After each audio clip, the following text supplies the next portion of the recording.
वायु अग्नि, और वायु से अग्नि की उत्पत्ति हुई। अग्नि अभ्य, अग्नि से फिर जल की उत्पत्ति हुई। और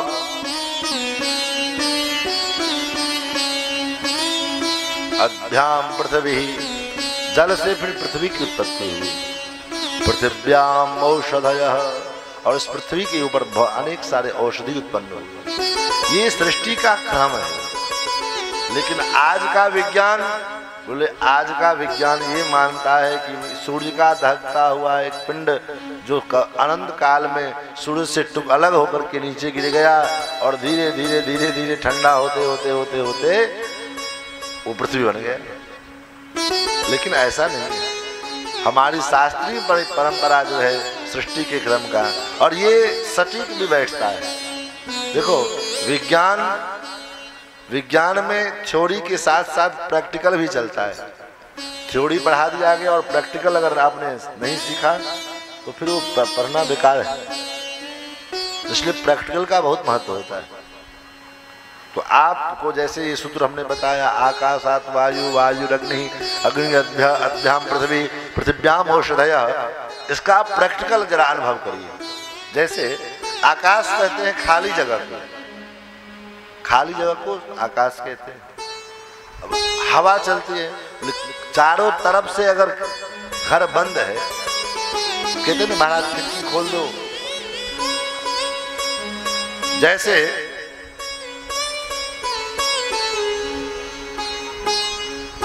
जहां भी थोड़ा बहुत अवकाश जहां होता है, जैसे बोतल में पानी भरा है, पानी में ढक्कन को आप सील पैक पानी है, उसको खोलिए तो जैसे अंदर से एयर निकलता है।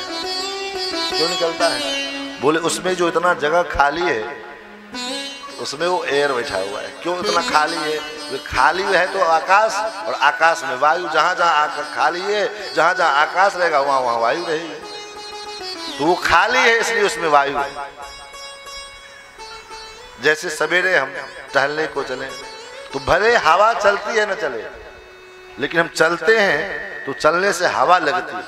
भले वो हवा बह नहीं रहा है लेकिन फिर भी हवा लगती है, लगता है, महसूस होता है कि हवा चल रही है। तो क्यों? क्योंकि आकाश में हम माने खाली जगह में घूम रहे हैं, तो आकाश और उसमें घूम रहे हैं, इसलिए आकाश का धर्म है, वो आकाश से वायु की उत्पत्ति हुई। अच्छा, आकाश का धर्म की गुण क्या है? आकाश का गुण है शब्द गुण कमाकाशम। आकाश में का गुण है शब्द, इसलिए सारे शब्द इसी आकाश में ब्रह्मांड में घूमते रहते हैं। इसलिए रेडियो में भी जब सवेरे सवेरे समाचार खोलो तो क्या कहते हैं? ये आकाशवाणी केंद्र। जितने शब्द हैं ये सारे शब्द ब्रह्मांड में इस आकाश में घूम रहे हैं, क्योंकि शब्द आकाश का गुण है। और आकाश से वायु की उत्पत्ति हुई, तो वायु का अपना जो गुण है स्पर्श। वायु दिखता नहीं है, वायु को कोई देख नहीं सकता है। वायु का गुण क्या है? बोले स्पर्श। वो अनुभव होता है, हवा चले तो पता चलता है कि हवा चल रही है, स्पर्श के माध्यम से। तो वायु का जो अपना गुण है स्पर्श, वो तो है ही, लेकिन अपने बाप का भी गुण है। बाप माने आकाश से उत्पन्न हुआ है, तो आकाश का जो गुण शब्द है वो हवा में भी है। अब जैसे पंखा चलता, फर्राटा चलता, तो हवा चले तो फिर आवाज करता है ना, साउंड करता है, आवाज। खूब तेज आंधी चले तो खूब हवा आवाज करता है।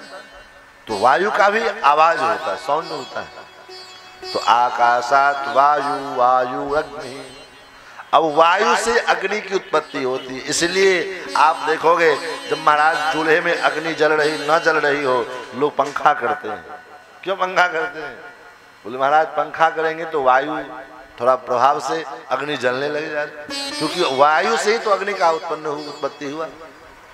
सवेरे सवेरे टहलने जाओ और घूमो, चलते चलते थक गए तो चलने लगे तो हवा भी चल रही है, लेकिन उसके बावजूद जब आप रुक जाएंगे, कितनों हवा चल रही है, अगर आप दौड़ते हैं और दौड़ने के बाद रुक जाते हैं तो क्या होता है? बोले शरीर में गर्मी उत्पन्न होती है। गर्मी क्या है? तो यही अग्नि तत्व है।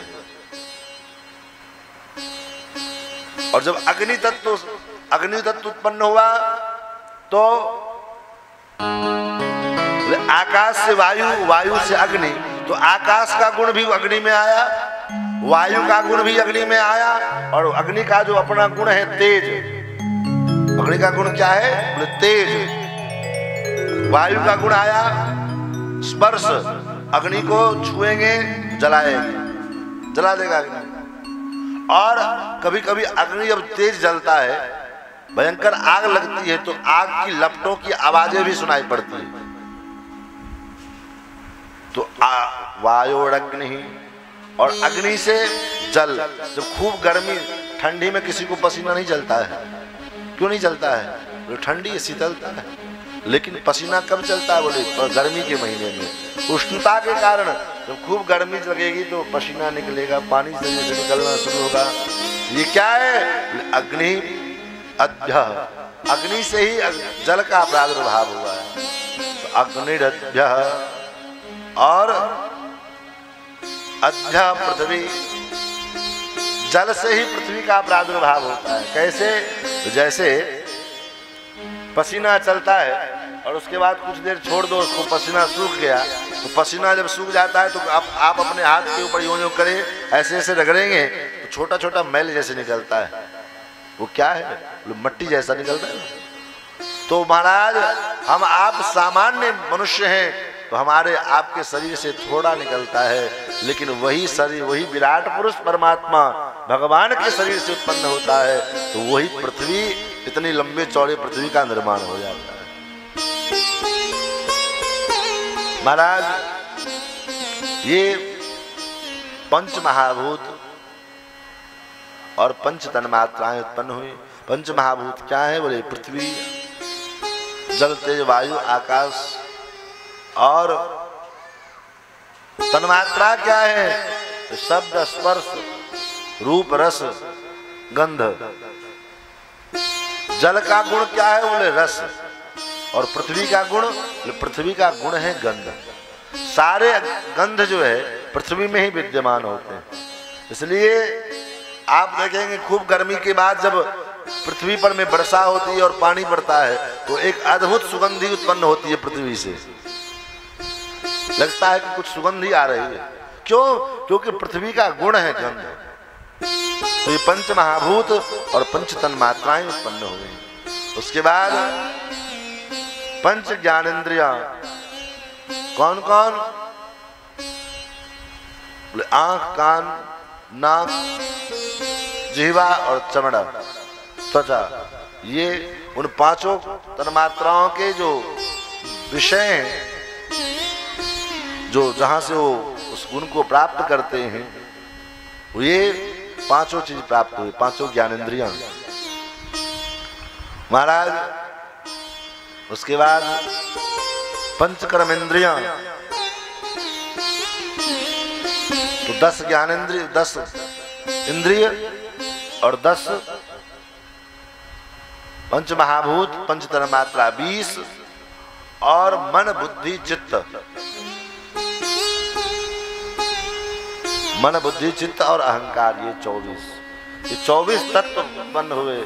उसके बाद भी और प्रकृति, मन, बुद्धि, प्रकृति, जिसको महत्व कहते, और अहंकार, ये 24 तत्व जब उत्पन्न हुए, उसके बाद भी सृष्टि का विस्तार नहीं हुआ। तब 25वां तत्व, जिसको पुरुष कहा गया है, वो पुरुष कौन है? बोले वही पुरुष भगवान है। और जब वो पुरुष इस 24 तत्वों में जाकर के सन्निहित हुए, तब जाकर के इस जीवात्मा में चेतनता आई। जैसे शरीर है, हाथ है, पैर है, नाक है, कान है, आंख है, सब कुछ शरीर में विद्यमान है, लेकिन शरीर से प्राण निकल जाए तो बोले वो शरीर का कोई शून्य है, उसमें कोई चेतना नहीं आती, वो बिल्कुल पड़ा हुआ है। चाहे उसको काट दो, चाहे हिलाओ डुलाओ, कुछ कितना कुछ कर लो, कुछ नहीं होने वाला, कोई उसमें हलचल नहीं आने वाला। क्यों? क्योंकि उसमें से जो पुरुष है, पुरुष माने, पुरुष का अर्थ क्या होता है? बोले पुरयाम शेते इति पुरुषः, जो इस पुरी में शयन करते हैं, विद्यमान रहते हैं, उसका नाम पुरुष है। और वास्तव में हम अपने आप को पुरुष कहते हैं कि ये पुरुष है, ये स्त्री है। कोई ना तो कोई पुरुष है ना कोई स्त्री है, क्योंकि आत्मा ना तो पुल्लिंग है ना स्त्रीलिंग। परम पुरुष परमात्मा तो वो है क्योंकि जो सब जगह समस्त पुरों में शयन करने वाले। तो परम वास्तविक में पुरुष तो वो है, क्योंकि हम आप कितने बार न जाने पुरुष बने हैं न स्त्री बने हैं, क्योंकि आत्मा एक शरीर के समान है। जैसे मान लो ये मानव शरीर, ये शरीर है, अब इसी शरीर को स्त्री का रूप धारण करा दिया जाए, स्त्रीोचित जो कपड़े हैं वो पहना दिए जाए, तो वो दूर से देखने में स्त्री लगने लगता है। पुरुष को ही, स्त्री को ही अगर सारे रूप रेखा उसके पुरुष के समान बना दिए जाए तो वही दूर से देखने में पुरुष जैसे लगता है। लेकिन वास्तव में पुरुष कौन है? वास्तव में पुरुष वो परमात्मा है, जिसके विषय में वेद कहते हैं पुरुष एवेदम सर्वम जदभूतम यच्च भाव्यम। जिसके विषय में वेद कहते हैं कि पुरुष परमात्मा का रूप कैसा है, वो दिखता कैसा है। बोले सहस्र शीर्षा पुरुष, उस पुरुष के हजारों सिर हैं, सहस्राक्ष हजारों नेत्र हैं, सहस्रपाद। तो आप कहोगे महाराज अगर 1000 आंख हैं, 1000 हाथ हैं, तो 1000 सिर भी हैं। हाँ 1000 सिर हैं, तो 1000 सिर हैं तो फिर 1000 नेत्र ही कैसे हैं? फिर 2000 होने चाहिए भाई। प्रत्येक मनुष्य के चेहरे एक मस्तक में दो आंखें होती है। फिर महात्मा उस परमात्मा के 1000 सिर हैं, तो फिर 1000 नेत्र ही क्यों है? तब तो क्या वो परमात्मा काना है? एक ही आंख से दिखता है? बोले नहीं, काना नहीं है। यहाँ पर में सहस्र शब्द अनंत का वाचक है, सहस्रों अनंत वाचक।